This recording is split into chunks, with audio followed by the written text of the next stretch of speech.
কিছু ছেলে মা বাবার কথা গার্লফ্রেন্ডকে দুর্নাম করে যে আমার মা বাবা ভালো না। গার্লফ্রেন্ড উত্তর দেয়, হ্যাঁ তোমার মা বাবা ভালো না, চলো আমরা পালিয়ে বিয়ে করে হ্যাঁ যা বিয়ে করো, লাভ করো, যা ইচ্ছে করো, কিন্তু এমন কাজ করো না যে কাজের দ্বারা মা বাবা অসন্তুষ্টি হইতে পারে। সমস্ত কিছুর জন্য মা বাবাকে ছেড়ো না, কিন্তু মা বাবার জন্য পৃথিবীর সমস্ত কিছু ছেড়ে দাও। এটা একটা ইন্টারেস্টিং লাইন।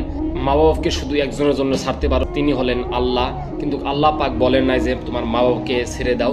তো একটা হাদিসে এসে একদিন মুসা আলাইহিস সালাম আল্লাহর কাছে নিকট আরজ করলেন, হে আল্লাহ আমাকে উপদেশ দিন। আল্লাহ পাক বললেন তুমি তোমার মা বাবার সাথে ভালো ব্যবহার করো।